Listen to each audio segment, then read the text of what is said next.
Everyone, welcome back to another episode of the Drug Prevention Power Hour. I'm your host, Jake White, and today we're talking with Cindy J. Mills, and she's from Georgia. She actually helped create a coalition in her town, and it's been going for almost 10 years. And I'm just having her here to talk a little bit about what that was like creating it, all the great work that they're doing.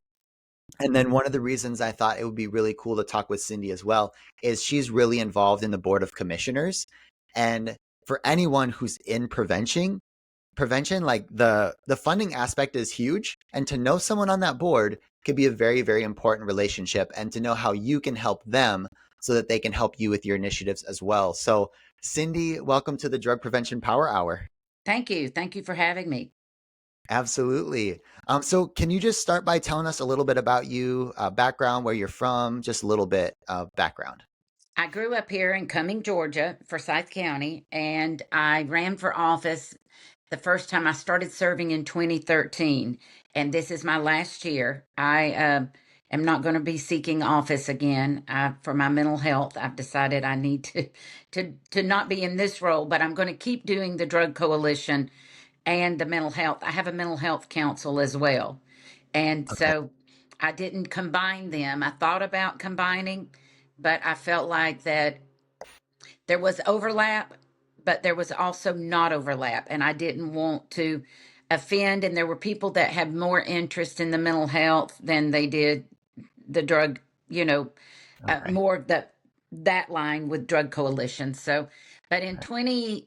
in the fall of 2012, before I took office, I knew of two young boys that had died of overdose, and my nephew was friends with both of them.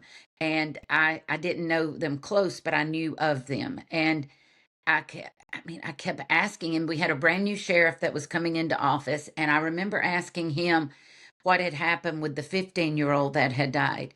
And he said it is an opioid overdose. I think he said heroin. Hmm. Because I said heroin's back. And it was like I was so in the dark of not knowing. But I, I found out that I was probably more in the know than 99% of other people because of just asking questions. So Okay. I'd been in office maybe 2 or 3 months, and I decided I pride myself on being one of these collaborators that I love to bring all different people together to try to get, to talk about problems and find solutions. And so I brought in all of our judges, everything to do with juvenile. I brought in our school superintendent, I brought in our sheriff, our solicitor, and just all facets. And we started talking about what they were seeing in their courts. Uh, in the meantime, I had a really good friend of mine that hired an interventionist to come in and work with her son and found black tar heroin in their home. And I'm like, she said, Wow. I was like, no way, my son would not even take a shot when he went to the pediatrician. Four people had to hold him down. There is no way that he is interjecting any type of substance inside. And they found needles hid in all kinds of places in his home. And he wound up going and getting help, and he's done great. But and I just realized we must be having a way bigger problem that we were on the cusp of that nobody really knew about. So this committee, we started just meeting, and we decided we wanted to have a drug summit. And I learned a lot through having, I think I've had 10 or 11 now, but you learn Okay. a lot as you're doing it. Like you learn never to let the microphone go out into the audience, because I did that. Oh my God. Yeah. Especially No when the telling. people in the audience, when your panel consists of judges and sheriffs, and the audience are people that have been arrested, it can get really awkward really quick. And so, Wow. but we have had very great success in attendance, but none as good as the first one. This shows the significance of the problem in 2013, that people were silently hurting. They were keeping secrets, about the addiction that was occurring in their homes, Mhm.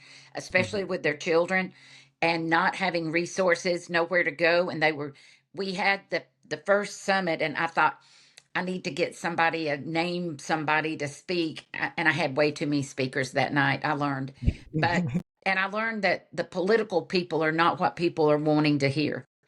You know, Right. like I learned that people that are in recovery make some of the very best speakers, and people that are, that really, as my dad was an alcoholic, and I always used to hear him say when he would go for help, you know, to a recovery place, uh, he could always, he said, you can't BS somebody that's been down that same road. They know better. And you Yeah. know, you can do that to clinicians more than you can people that have actually experienced it. So Yeah. I have found that the most relatable speakers are people that have been in it. I think it's, but that night we had 550 people show up.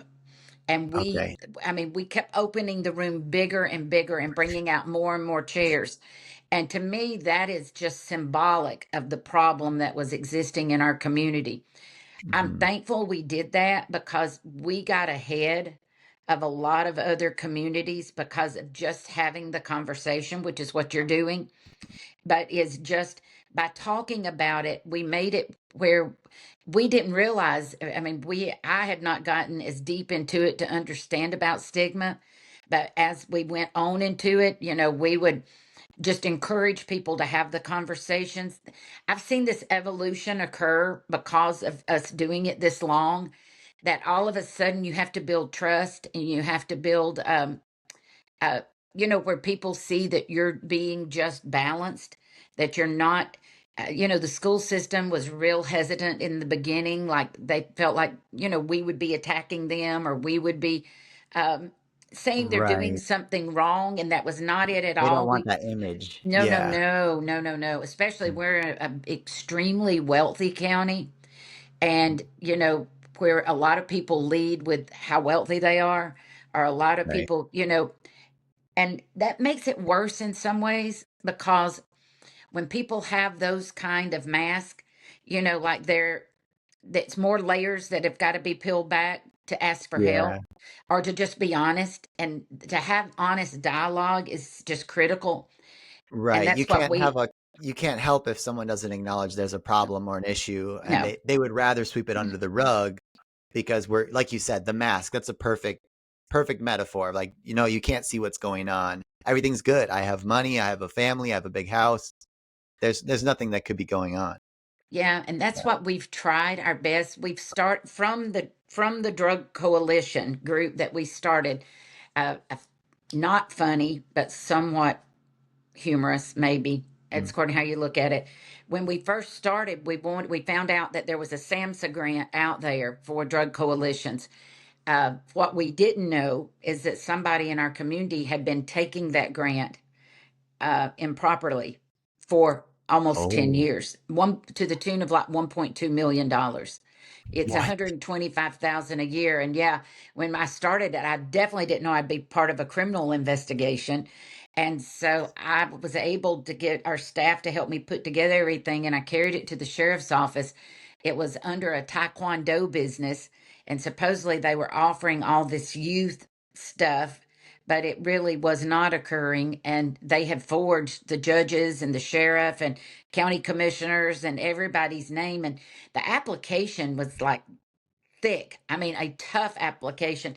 And the guy, when he heard that we were having the man who was 80, but when we found out, and he had cancer, so they didn't arrest him. They arrested his wife, and that she wound up dying in jail, in prison.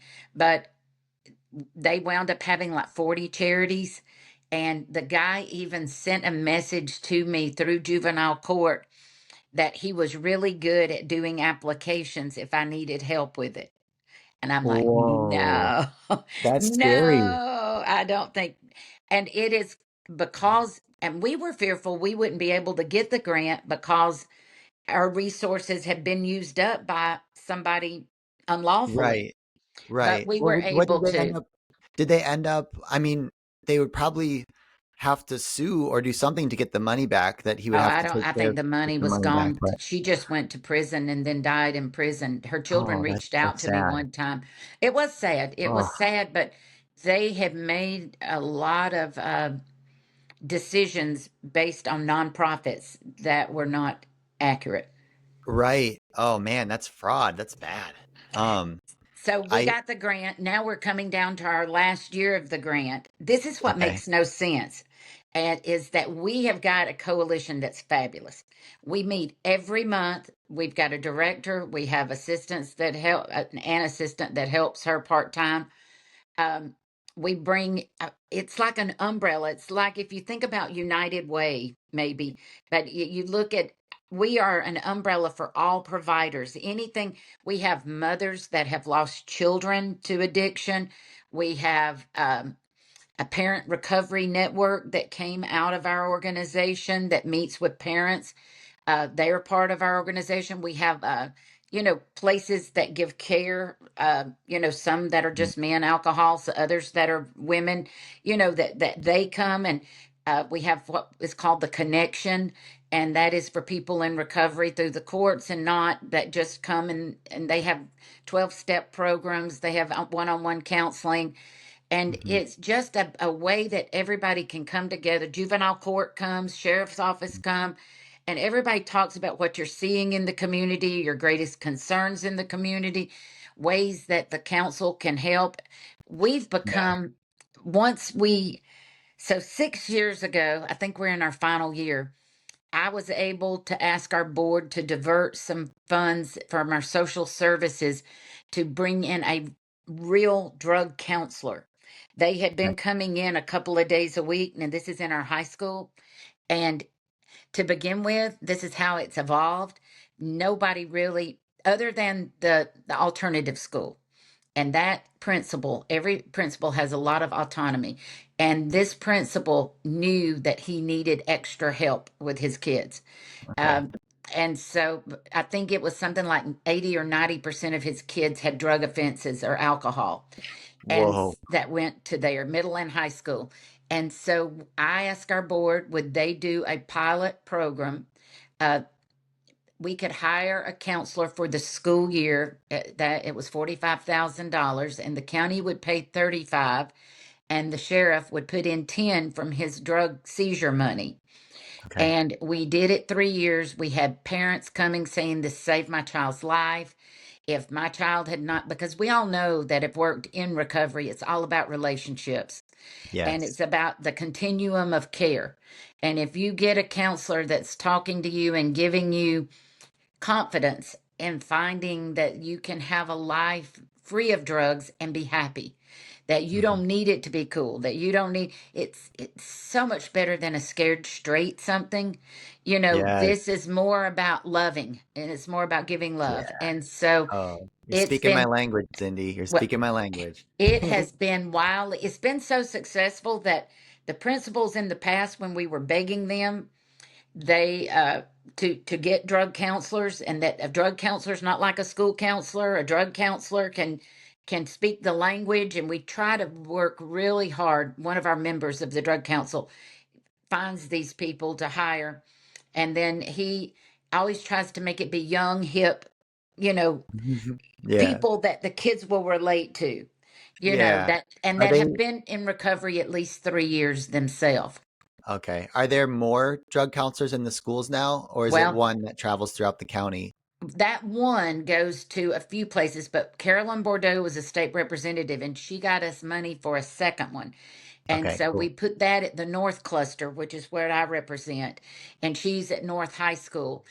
We've now got all the high schools asking. So we were part of the opioid litigation, Okay. and we don't know if we'll get it, but we put in Georgia, the way they've organized it through DBHDD, they have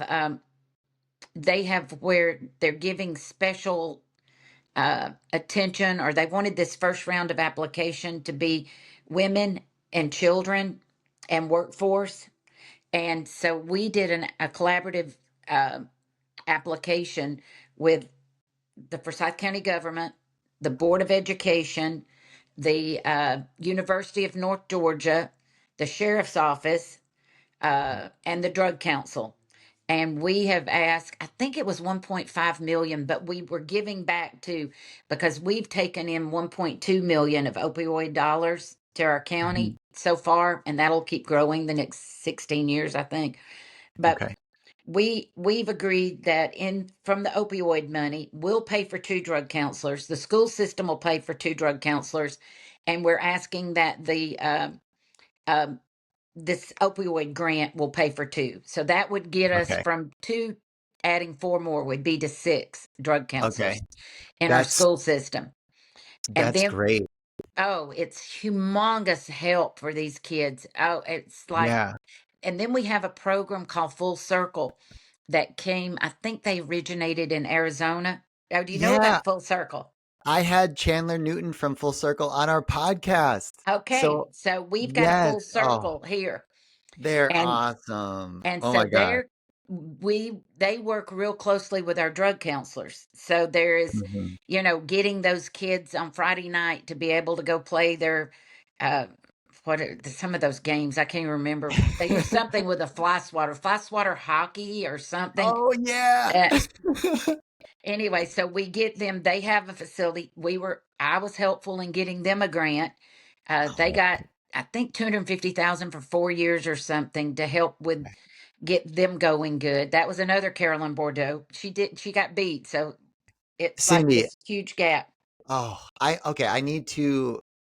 This is so valuable. I need to ask your advice on a bunch of stuff now because what you're doing is awesome. And the common thread I see is what you said in the beginning is you have this strength of bringing people together, that you're very good at that. And a lot of the things that you're saying is we know how important it is to have a counselor in the school and for something like Full Circle with a peer recovery network for young people so they can have community and support and not be isolated when they make healthy decisions. Right. And you're I feel like I want to ask you so many questions, but I guess to start off, what do you think it is like if you had to evaluate and reflect on yourself and your strengths, there's probably people that try to bring people together and collaborate, but you seem to be really good at it. What do you think it is that makes it more successful when you bring people together? How can people do that and copy you to to have all these collaborations?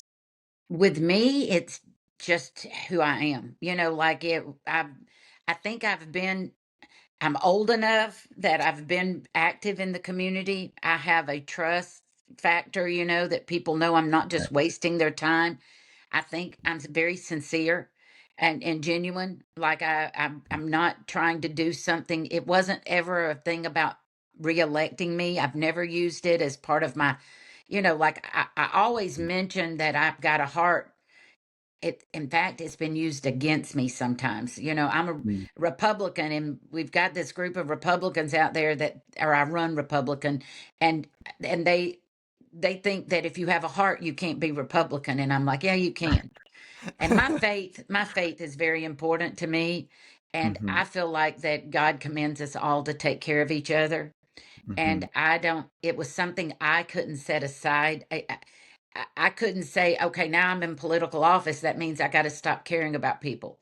I think our Yeah. community is only as strong as our weakest, and that we need Mm. to help the weak, even because they're not going to Wow. ask for help. They're not going Yeah. to, and I tried to be present, like I go to drug court graduations. I said Oh, those are cool. the most caring group of people that are the most non-judgmental. I spoke one time to a group.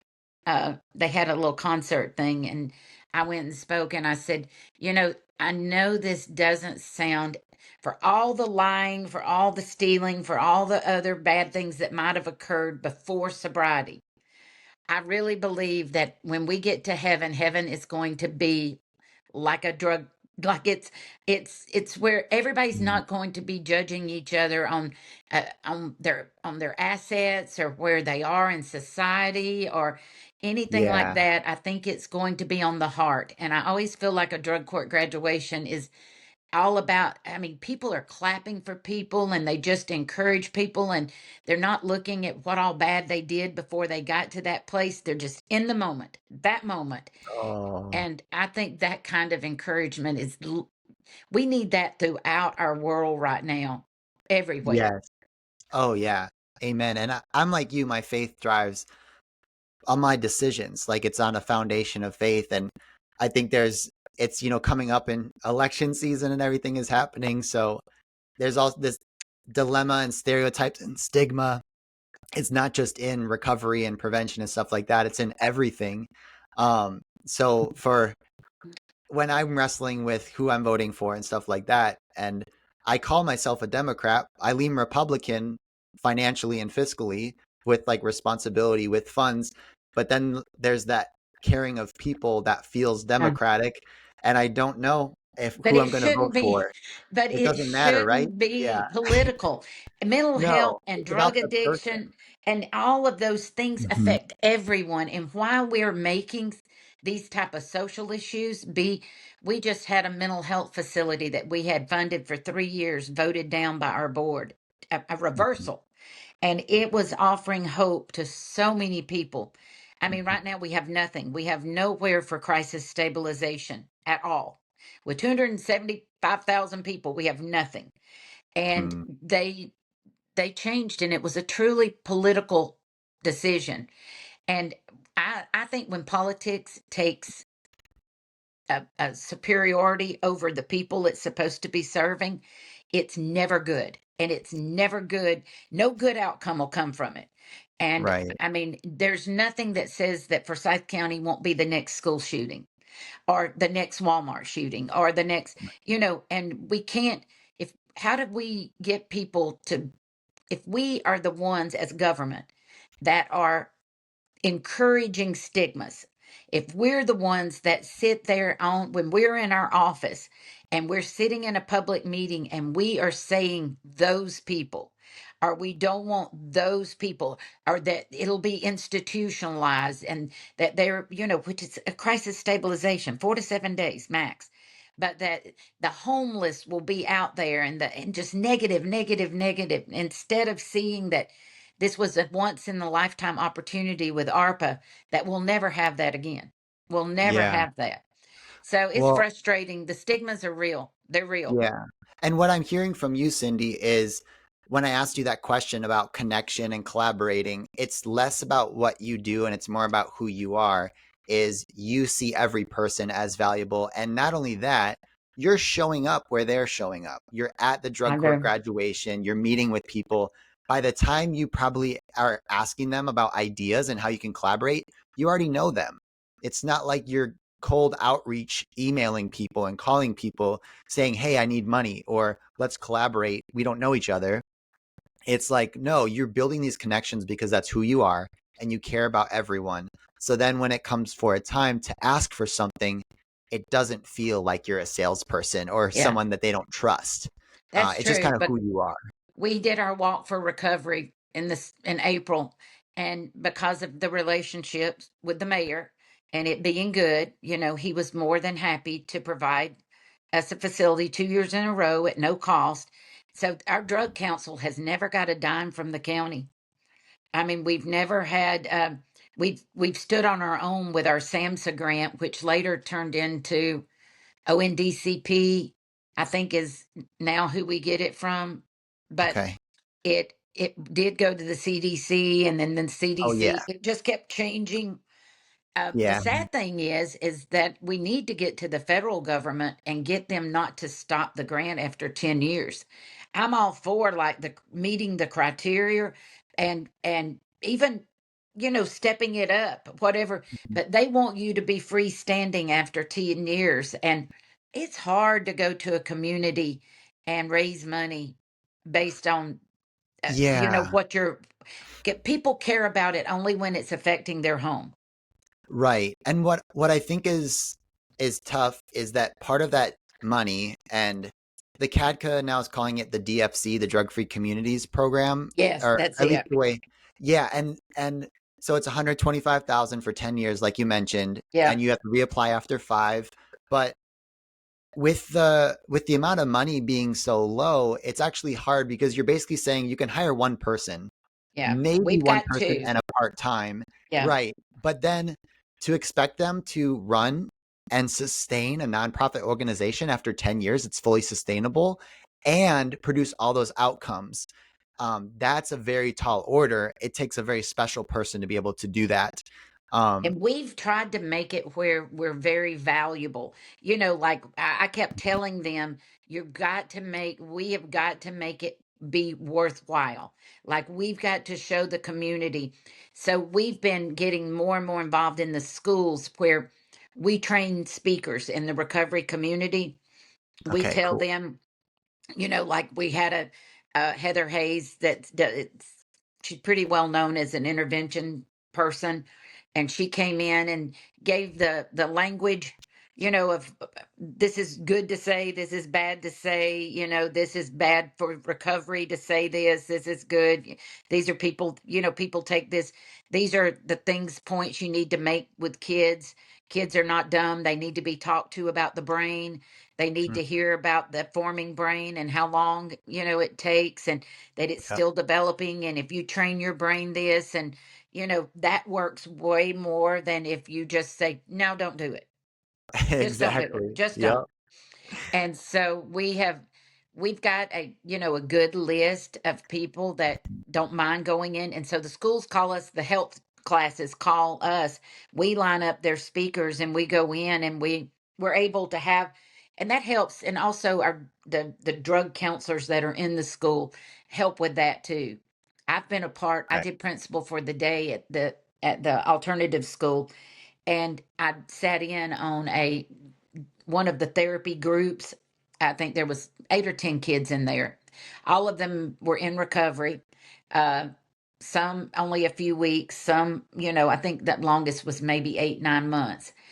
Okay. And I asked them, and the little girl, you just would have to see her to understand, but she was very pale. She had dyed her hair really white, and I got the impression that if she could have went inside the wall and not been seen, that's where she would like to be, an invisible type person. Or that was how her look made me Mhm. think that. And I said that they asked me would I like to sit in and talk to the kids, and I just asked the kids one question. I said, not being judgmental, not saying that your parents did anything wrong, but if you could go back and talk to your parents now, looking back on your childhood, is there something you wish they had done different?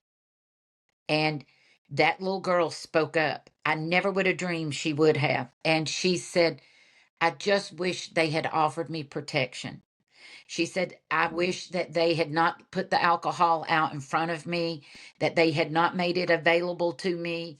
I wish that they had not smoked pot in front of me. She said, I don't think I would be where I am now if they had just gave me guidelines and they had just protected me. And I just wanted to boohoo, because I thought, how many kids do we have that just wish their parents would parent, or Yeah. would offer them, just love me enough to protect me. Don't just protect me when I'm one and I'm running through a parking lot. Protect me when I get to that middle and high school age where I need to be told no. I need to have Yes. boundaries. I need to have guidance. Just give it to me, please, please. And Yeah. that's what I heard her say. And it was just heartbreaking, because here she is. I mean, knowing she is, in the midst of addiction, and knowing that that'll be with her the rest of her life. And that, I think she had stolen some things at Walmart, drinking cough medicine and stuff just to get some alcohol content, and just how do you have that kind of trauma at 15, and Right. if you don't just instill that you are worthy, you are you know Yeah. this doesn't have to define you the rest of your life. Yeah. Well, and I think the tough part for parents who use is they don't want to feel judged or different by their kids. So that it is easier for their students to use and to see It's a that as cycle. acceptable. Right. And so I've had friends that I've talked to about using cannabis products and stuff. And I've had some that are like, oh, yeah, I smoke in front of my kids and I expect them to wait till 21. And I'm like, okay, well, that's great that you expect that and you talk about why it's important and the developing brain, but it's also kind of looks hypocritical because you're doing it in front of them or showing like you're using it. And like students desperately want to be adults. They Adults do. desperately They want to think be they do. kids. Yeah, right. They think they do. It seems attractive to feel independent. But whenever I talk to students and they're sharing about their, their stories or, oh, my parents would, you know, I would get in big trouble if I used the substance. And sometimes I'll ask them, yeah, how do you feel about that? More times than not, they actually like it. They're like, oh, it's Oh good. I have yeah. an excuse. Like if I'm out with friends, I have an excuse not to use, or I I see it as like they care so much that they're trying to protect me, which I wouldn't have thought a young person would think that way, but they are. They do, like you said, they crave guidelines and boundaries And so just that to be they have cared some. for. It is a Yes. way out. I like that. I Hmm. like what you said because that gives them a way. Oh, my parents would kill me. To not Hmm. have that safety net and not to Yeah. have that and to say, well, nobody cares about me. I mean, they Hmm. don't care if I use. My Right. parents I don't have a don't care. curfew or And yeah. that to me is a recipe for disaster. Yeah. I have some parents. In fact, one, she's a nurse, and she said, "Oh, I drug test my kids, I at would. random." That's their excuse not to use. My mom is insane. She'll drug test me, and And it's like, great. parents That's what need you to need. not, they need to wear that like a compliment. My Yes. parents Yep. insane because they want to protect me so much. Yeah. I mean, don't get me wrong. We got to let our kids have some resiliency and we've got to let them grow up, Oh, but for sure. we've got to protect them until that brain is formed. Hmm. We have got to protect them. I put a tracker on my youngest daughter's car and I didn't tell her to begin with. And she was a great kid. She's an assistant district attorney now, but I did, and then she lied to me right off the bat about where she went after school, and I was like, "You sure that's where you went?" Yeah, and I said, let me see your car keys for just a second if you don't care. And she said, why? And I said, I don't know. It's my car. So let me see my car keys. And so she gave me the car keys and I said, you won't be getting these back for a few weeks. And she said, why? What did I do? And I said, you're not responsible enough to have a car. I said, you're not responsible. If you can't be honest with me and be truthful with me, I can't trust you to have this. This is a very big responsibility. And she to begin with, she was like, how did she know? How did she? And then I had to tell her that I had, and then she acted all indignant, "Oh, how dare you have a tracker on my car?" And I'm like, this is the way it's going to be. But the world was Yeah. starting to change with her. My oldest, it was not as the dangers were not as big. And now the dangers are there. The dangers are so much. And I do think that a lot of parents are choosing things for themselves that are unhealthy for their kids because they focus more on themselves than they do their children. And that's not Right. casting blame. That's just, you have a short, if I could tell people how quick your children grow up, it's Mhm. such a blink of an eye. Give them what they need right then. Just give it to them so they've got a chance of being, all that they can be. Just give them so that you have provided them the best opportunity they could have for their life. That doesn't mean material. That doesn't Right. mean spending money. That means just love, love, love. Right. But don't love Personal blindly. time. Don't Yeah. love blindly. Love, don't be an enabler, but Mhm. yet love them, care about them enough that they can find great success in their life that you've done. And I know that we're all human and we all make mistakes and everybody has to bounce back and recover from those.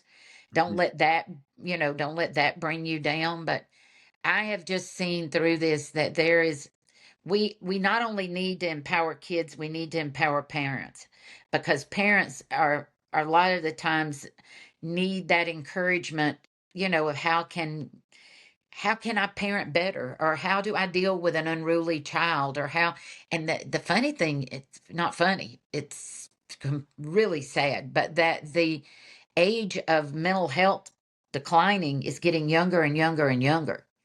And if you've got, a kindergartner with suicidal ideology, and they're having all these things go on, all this trauma and different things. I mean, is it unfair to be to say that they need more help than the child that's not just for what they're facing now, but the statistics are huge that they're going to turn to drugs later.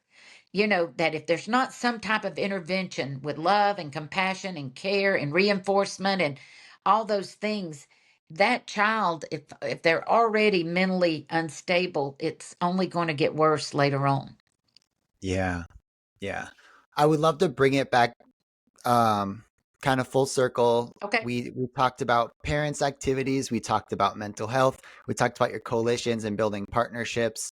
One thing that I noticed on your LinkedIn profile as well is you have a company, maybe a trucking company or something. My dad Um, started a trucking company, and me and my brother okay. and sister are all the owners of it. We lost our mom and dad 4 years ago at different Oh, times. I'm My dad sorry. 4 years, my mom a year. And Okay. so we have, but my dad always gave us small trucking companies within his larger trucking companies. So Oh, that was his way of sort of taking care of us. I've also sold real estate. And then I had to stop doing that during my county commission years because there was a perceived conflict, even though there wasn't one there. And I didn't have time. I just didn't have time. I've been so busy right. working as a commissioner. I do Okay. want to mention that on the coalition part of it, Uh-huh. to encourage your listeners to or your viewers to really get to know your commissioner. Look for one. If you can find one out of 5 or 7 or however many commissioners you have that appears to have a heart. I mean, I say that really ugly, but that appears to have a, you know, like that just has a love for other people, and Mhm. reach out, send them an email, say you want to sit down and talk to them, and say that, I mean, tell them your story and tell them what you're seeing in the community, that you think there's ways you can work together. Because like once I started doing this, like our deputies came to me and said, we're seeing all this drug paraphernalia in our convenience stores. Like this was maybe 2014, and we are seeing like it looks like a rose in a bucket of ice, and you buy it, and it's a meth pipe at the at the end of it, or there's bracelets. I mean, and I went out and started looking. It was everywhere, and like there were bracelets that look, beautiful Indian woven, like, Mhm. and then you unhook it and it's a pipe. Wow. It'd be something like I would be innocent and buy my granddaughter one and then find out, oh my God, it's got a pipe on it. Because Right. it really was hidden, and they had lots of. We would do at our drug summits a bedroom, a mock kid bedroom, and show where all they hide. We would do the Mhm. fake water bottles and the fake, you know, we would show all that to parents. But so Yeah. we did an ordinance, and our drug coalition leader helped in CADCA. Uh, they can't do lobbying, but they can help, with giving you Yeah. language for laws or whatever. And Yeah. so we had to do, I think we did three. And one was on the drug paraphernalia in the convenience stores. Our board said each line you carry has to be licensed, and it has to be behind the counter that people can't see it. So when it was $1,000 a license, I mean, for each line, well, these convenience stores people are in it for money. And so that basically made it where they wouldn't sell. It was too Mm. expensive. By the time they had to do that every year for each line that was sold, it became, it wasn't Yeah, it wasn't profitable profitable. anymore. Yeah. And so then we did one. Vaping got huge in the midst of my 12 years in office. I don't know what year, but it became, and all these convenience stores, the big concern was selling vaping stuff to kids. Yep. And this was a God thing. I woke up in the middle of the night and I thought, I got it. We got to tie it to the alcohol code. If we tie it to the alcohol code, because it's 3 strikes and you're out selling alcohol. If you sell, like, we can take your license away if it goes to that. And so we tied the vaping. If you sell to an underage person and you get caught, it goes against your it goes against your alcohol license. And Ooh, so that's that good. was, oh, that one Yeah. was really good because that went to their pocketbooks. And so that some Yes. people just quit selling the vape stuff. I mean, that became big. And then the Okay. last one was synthetics. And we could not, because of the way the GBI works, like if there's no way to keep up with like the Delta 8, the Delta 10, the all these the way there always seems like they're a step ahead of us on Mhm. everything. And so we tied it to marketing, and that came from CADCO. Uh, anything, so if their marketing of the product has marijuana leaves, if it has anything about getting high, anything in the marketing of it, it's illegal to be in our convenience stores. So, Okay. if it's kratom and different things like that, it doesn't cover because most of the time it's not advertised, to get high. But if Yeah. it is, they can remove it. They can remove Okay. it. So those three Wow. things with our county commission have been really big and Okay. really This is helpful. good. I've just found a lot of value with just what you said in the last few minutes of reaching out to your county commissioner, finding one, doing some research, share your story, ask for a meeting, tell them what you care about, and offer to buy them coffee or whatever it would be. Yeah, and That sounds tell them about awesome. what other counties are doing. Sheriff, did you Yeah. know in Forsyth County, Georgia, they don't allow this, that they've got an ordinance? I have sent that ordinance. I'm real big on ACCG's board, that's Association of County Commissioners of Georgia, and I'm on Okay. their board of managers, and I've sent that ordinance out to lots of counties. I mean, Okay. I've had store operators say, Miss Cindy, I don't understand why I can't sell and they can in Dawson County. And I said, I mean, because we don't allow it here. We protect our kids. And I think when you send a message that we protect our kids, it goes a long way. Okay. And I love that you can cite other counties that do it or like, hey, they're doing this. Why are we not doing this? Here are the benefits. And that relationship is huge for someone in that office because they're so well connected, just like you. Cindy, we've got a few minutes before we sign off. If someone was looking for a Cindy, really well connected, they're in office. Let's say you hadn't started the coalition. How could someone reach out to you to ask for your help? What advice would you give someone like that? Just send me an email until December 31st. I'm at cjmills@forsythco.com. You've got my email. You can send it. Um, that's the easiest way is to email me. Okay. And I think that is I mean, I don't mind sharing a phone number too, but I think, Mhm. you know, email is the best way. And I don't Okay. mind staying in touch with you after I get out of office because I'm still going to be working in it. Okay. That's great. And I'm glad that you said that. But I also was wondering, like, in just another world, right? Another life, if there's someone in a community who's working on a coalition and they're new and they're reaching out to community members and they find somebody that's in office, is it that same formula that you shared of like how you reach out to your commissioner, Yeah. use that And to reach out to anyone? I agree. And I think so. And I think you always need to find the sphere of influence, like who needs to be at the table. Not just, it doesn't matter about the numbers. It matters that you're really hearing from different segments of the population, that you're bringing, we have become a very diverse community over just the last few years, and we have a really large Indian population, and getting that population to be at the table, Hispanics to be at the table, because everybody, you know, talking about drugs is different. How you approach it within different diverse communities through different cultures. And, of being able to have those conversations and breaking down those cultural barriers are huge. I think that's a very important thing as well.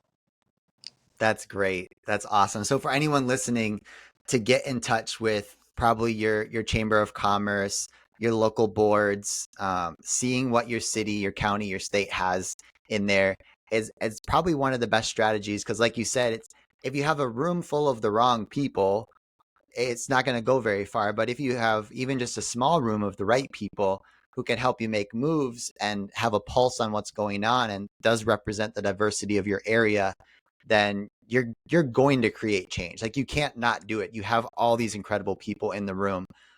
So Cindy, thank you for being on the Drug Prevention Power Yeah, Hour. It was great thank to hear you. your stories and also some like tangible takeaways that we can start doing right now And we to have build two youth capacity.